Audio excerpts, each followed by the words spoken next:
Hello there folks, Gary Garrett's here, and this video will be covering a lot of information about how to paint a forest comprised of different types of trees.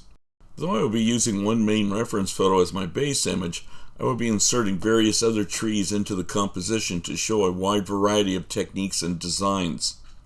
Once again, I'll be speeding up the camera about 3 times normal length and drawing this, just so we can get the design out of the way, but you can still see the process. Also, I'll be blocking out the drawing with a darker line and more details, so you'll be able to see the shape character and the arrangement of the trees in comparison with one another in the composition. Notice that I start out with a big irregular shape. That way it looks a lot more organic, so when I start to fill in these smaller saplings, these birch saplings here, you'll be able to see that what happens is that each one has its own personality, but I still need to combine them all together to make sure I get the fluid rhythm as it moves across the composition. Okay, now I'm switching over to a line of individual small sequoia saplings. Again, they are not symmetrical, and I use the photo to capture the character of the tree, not copy from it. It's almost subconscious as I move down the design that no tree repeats itself in either the height or pattern of the branches. At the same time, I try to keep the rhythm flowing. That way I won't worry about drawing slow and rendering the little saplings out, because I want to keep it spontaneous, especially if I'm going to be plein air painting, which this hopefully represents. Switching up to the upper tree line, I'm changing the composition again and putting in a series of larger pine trees and some dead trunks that poke up above the skyline there. I know I'll be changing the skyline drastically by the time I finish with this, so I'm sketching everything in very lightly to be able to make it really organic and flexible. Now I'm going to lay in the sky using a mixture of white and cobalt blue, ultramarine blue, and also a little bit of peacock blue in here, just to make the sky move a little bit more and suggest some clouds and background for the trees.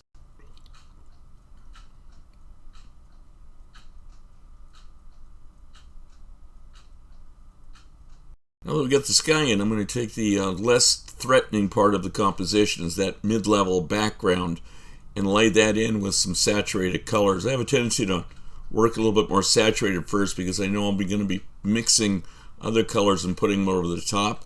So I want to keep it bright as the sunlight allows it first. As I mentioned before, I use the center section to sort of experiment with color mixing and wet-on-wet techniques and seeing how the colors react to one another, because I know that I'll be putting that foreground elements, which will be a lot more important, and the sky ridge, which will have a lot more individual personality to it.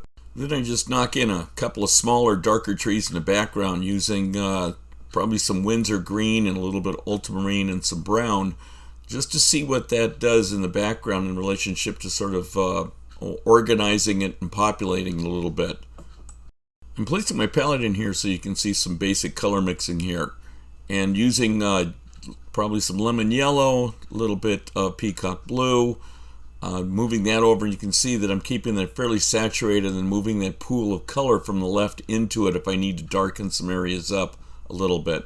But I still want to keep that lemon yellow in there, just to make sure that that's the point that's pointing towards the sun, and I don't want to lose that light logic in there. I'm also using a good white painter's tape around the edges, so when at the end of it I'll be able to pull it off and have a crisper line. That way I can paint over the top of the tape and not worry about being sloppy. I'm definitely more comfortable using a very transparent, wet approach to the beginning of my painting.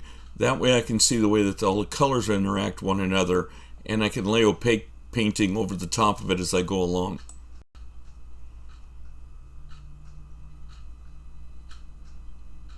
Mixing in some complementary raw sienna in with that green to get the darker areas away from the light. This sets up a pattern of light logic in here, so as I go in and hit a little bit more textures, eventually get in the branches and the trunks of the little saplings there, it'll make sense in relationship to the bigger forms. And at the same time though, you won't have so much of a big hit between all your values that the trees end up being separate. Remember, normally I can see the entire composition at this time, and that palette will not be overlapping the rest of the painting. As I move into the top of the birch trees, there's some few things I have to keep in balance. Number one is the shape design of the foliage that's up there. Another is the sky in the background, and make sure that pokes through enough. And those sky holes through the tree, and also the lights and the darks. When it comes to that foliage on the top of the trees, I want to definitely make sure I keep the edges there so it has personality and it doesn't get to be too rounded. If it becomes rounded, it becomes very soft and it doesn't complement the rest of the tree. You will be building up overlapping layers of darker paint for shadow and texture. That's where the contrast of sharp and soft edges will make a much more successful painting.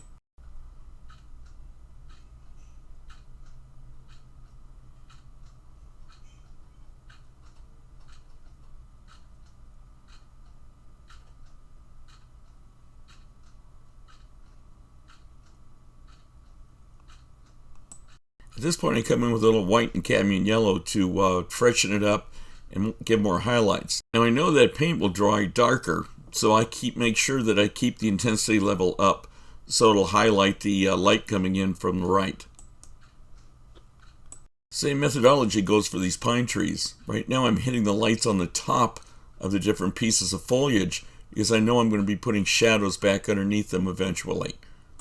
Right now I'm painting the top of the foliage because I know later I'm going to come in and be hitting in the shadows and painting underneath that, making sure the contrast really works out well. In this next sequence, I'll be bringing up a 3-step design process, the way I paint foliage. First one will be the line drawing, just general design. It'll go into value, and then the last step would be more texturizing certain parts of it depending on how far it is away from the viewer and where I want the eye to go. To get those darker colors, I'm mixing in flame red and raw sienna in with the green since they're complements. And you may notice that I don't have one specific kind of color or value for the entire row of pine trees, that I vary it. It's a tricky situation because I want them to look the same and so they'll be recognizable, but at the same time each one have its own personality and kind of color range to it. This is the point where those critical thinking skills come in and you are able to see your painting with new eyes. The idea here is to pick up the successful parts and the parts that may not be working the best. The suggestion is that don't freak out as you go along, because inevitably there'll be potholes and there'll be problems with your painting. The solution is to figure out how to fix them as you go along, and hopefully that's what this video is helping you to do.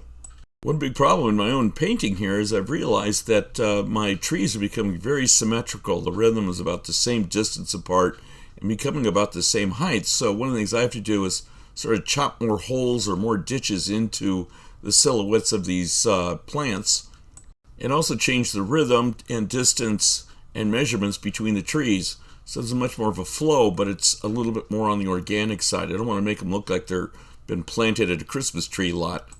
Now I'm going to bring a little bit more contrast up to silhouette the saplings in the front. So I'm mixing in some raw sienna, a little bit of flame red, and that Windsor green to come up with a really nice kind of warm dark. And that'll help silhouette the saplings in the foreground.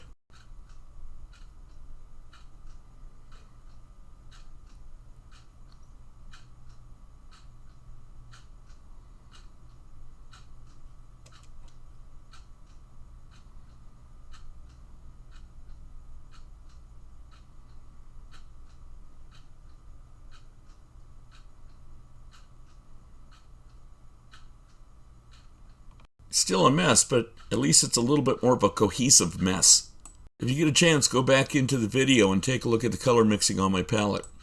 What I'm doing now is I'm taking lighter paint and painting it over those darker areas. I realize that the shadows kind of overwhelm the edges and the shapes of the saplings, so I'm reinventing them and bringing them back up again. Now I'll be bringing in a little bit more saturated greens for the center part of the saplings to make them perhaps come to the foreground a little bit more. Give them a little bit more visual weight since the paint's more opaque.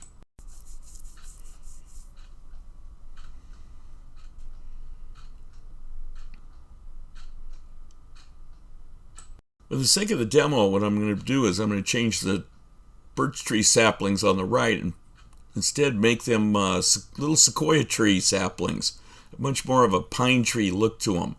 And also using a fan brush to pull the shapes out. Perhaps you'll notice I'm not even really worried about the little trunks of the trees, but instead of just getting the rhythm of the different shapes of again, back to that example that I leave in the upper right, what the shape of the foliage is. Because I know I'm going to be piecing it together with the linear trunks later on. And so what I'm going to be doing here at this point is sort of just drawing the form there. You'll see the paint strokes in the front are counterbalanced by the flatter paint areas in the background, so they don't get confused with one another. Okay, so I have the general forms and the rhythm of the bigger parts of the trees all set up. So now I'm going to bring in that skeleton or structure part of it, the scaffolding of the trees, to pull them all together. And I'm using sort of a white and a little bit of purple and a tiny bit of warm color in there to get the verticality and to play it off against the greens in the background. Even though I'm using photographic reference, I'm not a slave to it. So what I'm doing is I'm rearranging the elements so it helps my design and composition better, to get the eye to move up from the ground plane up into the upper crowns of the tree. This is where sitting back and understanding the structure, the character of the tree, is going to play off dividends in the fact that when you're drawing all these branches, there's hundreds of branches there, and you have to synthesize that down to just a few and to get the rhythm going right.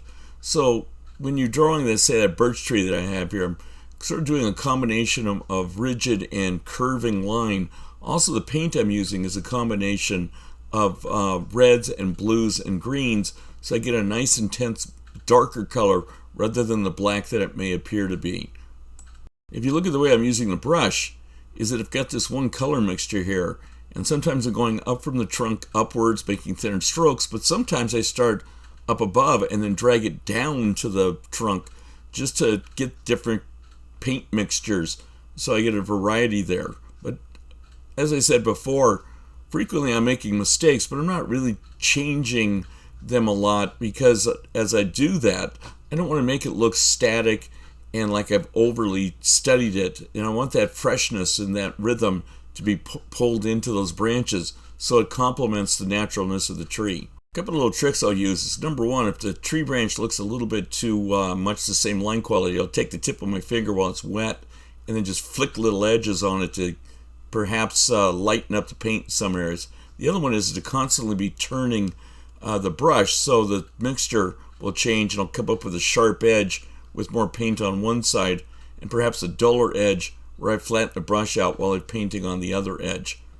This will keep it looking, again, very sort of spontaneous and natural, rather than having the same line quality all throughout the painting, which is bad. If you're plein air painting, you're sitting here and you're picking up hundreds, if not thousands, of these little teeny tiny trunks and lots of twigs and branches coming off these saplings. And you know you can't put those in, because if you do, and if you put them in an organized fashion, it's going to ruin the design of your composition. So the idea is to pick up just enough skeleton points to be able to hold the trees together and plant them in the ground, even throwing in like little cast shadows here and there, just enough where it's not going to ruin the rhythm of the entire composition. And you'll see how I change the size and the shape of the strokes, again, so you don't pick up so much of an organized pattern and get caught onto that. The rhythm is a little bit more erratic. All these small details fold into a larger composition, so you don't want to get caught up rendering all of this stuff that would obscure the bigger picture of what you have intended to show the viewer.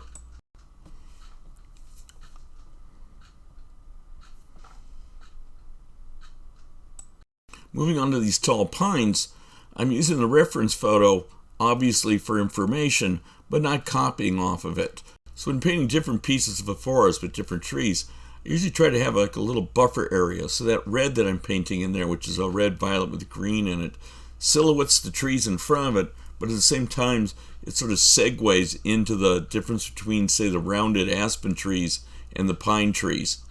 Then as I move into the background, I put less information in, and certainly make sure that I don't make the trunks of the trees look like telephone poles. Less information, desaturate a little bit, and keep stuff a little bit lighter to make sure that the atmospheric perspective takes in and it drops into the background.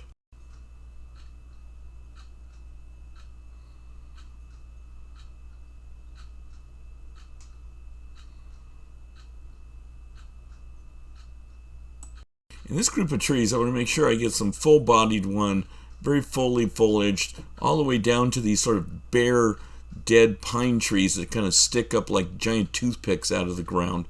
And as I move right through here, you'll see I'm using line against soft edges, and I'll be pulling into those dead trees to kind of fill in the voids on a lot and make some interesting shape design in there. But it's the last step, and the reason for it is that there's not a lot of going back once you start this. So what I'm doing first is laying in the lighter part of the tree and then putting the shadow pattern and the branches in a little bit right after that.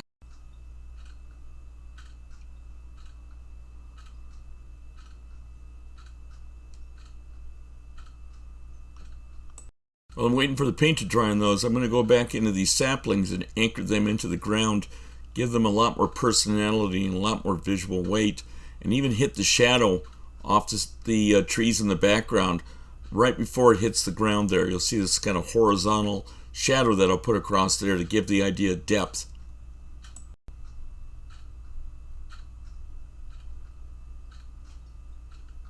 Even at this point, those small little sapling trunks in the background touching the ground will give the idea of depth because of the perspective that you're putting in there. So once again, these lines may look black, but it's a mixture of blue and red and a little bit of brown there, and I'm tilting it towards the warm brown. That way it'll bring out the warmth of the bare tree that's basically lost most of its branches and its bark as well.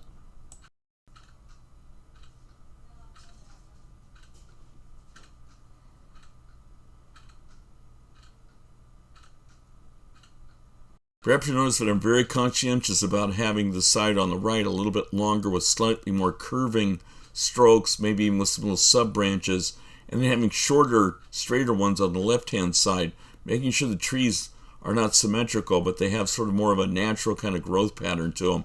And it also helps the composition by pushing your eye that way towards the light.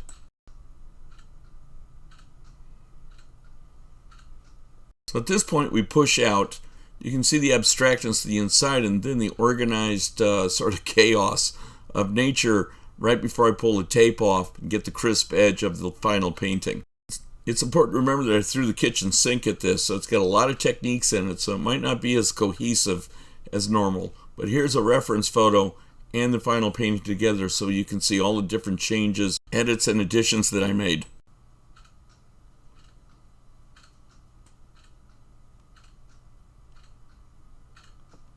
Here we are at the completion of it. I pulled the tape off of it so it has a crisper edge. Hopefully there was a lot of problem-solving devices in here for you, and you can run through it and take a look at all the different techniques and methodologies and use them for your own plein air painting. One of my biggest hopes is that you'll be able to see the painting process with its successes and potholes and mistakes and all sorts of like little semi-tragedies in here, and be able to use it to improve your own painting style. So before we end this video, I'd like to run you through a gallery of some of my plein air paintings from my travels. Whether it's local scrub brush or like majestic trees on a beach in Kenya, hopefully you'll be able to look at some of these paintings and see the same techniques used to enhance certain areas, bring other areas up, show the color theory behind some of it. In general, just look through them and see if there's things that you can take from them and improve your own painting style and techniques.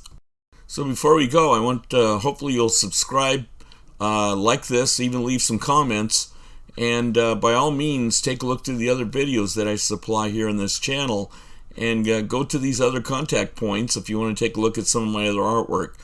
Thank you very much, guys, and goodbye. Thank you, and adios.